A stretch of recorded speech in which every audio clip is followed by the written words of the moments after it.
Siklus pembelian dan pembayaran.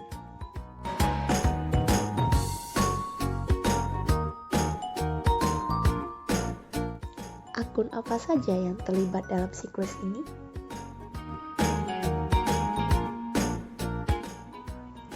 Ada 6 akun yang terlibat dalam siklus pembelian, seperti persediaan, properti pabrik dan peralatan, biaya dibayar di muka, utang usaha, biaya manufaktur, dan biaya penjualan dan administrasi.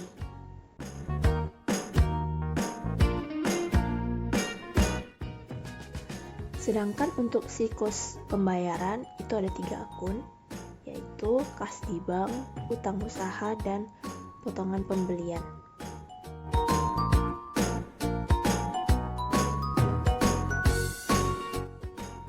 Bagaimana dengan kelas transaksi dari siklus pembelian dan pembayaran?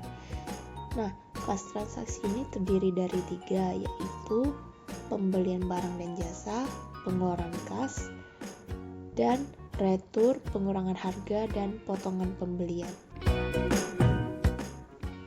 Fungsi bisnis siklus ini bermula dari klien yang memesan barang atau jasa kepada suppliernya menggunakan dokumen pesanan pembelian atau purchase order. Setelah itu, klien akan menerima barang atau jasa yang dipesan. Nah, di sini akan dilakukan pengecekan jumlah barang dan kondisi barang yang diterima, apakah sudah sesuai atau tidak. Selanjutnya, klien akan mengakui utang usaha atas pembelian barang atau jasa tersebut. Nah, yang terakhir, pada saat pembayaran, klien akan mencatat pengeluaran kas atas pembelian barang atau jasa tersebut.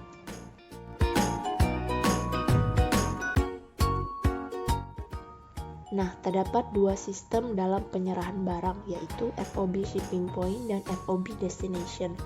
Pada FOB Shipping Point, barang akan dicatat sebagai persediaan walaupun barang belum sampai pada gudang pembeli.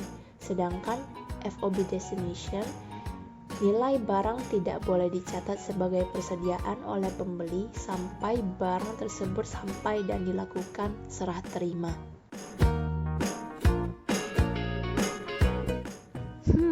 Kenapa kita harus mempelajari FOB ini?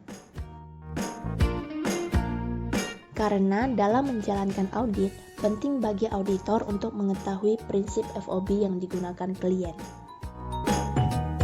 Caranya, auditor dapat memeriksa faktur vendor.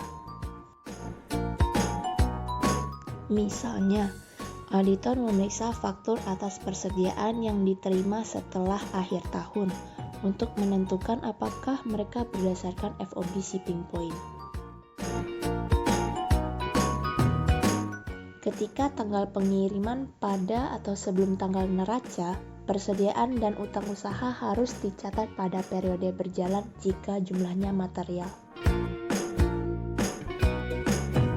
Oh begitu.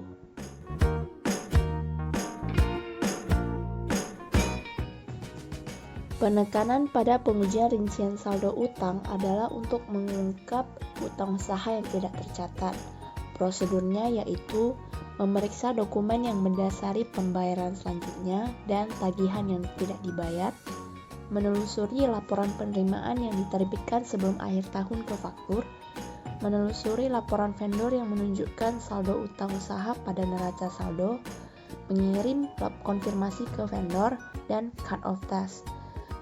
Cut-off test ini dilakukan untuk menentukan apakah transaksi yang dicatat beberapa hari sebelum dan sesudah tanggal neraca termasuk dalam periode yang benar.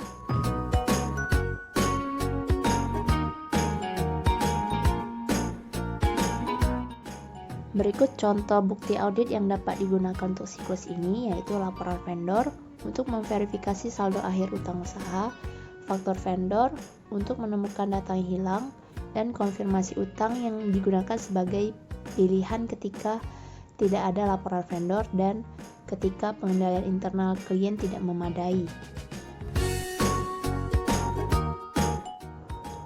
Sekian dan terima kasih.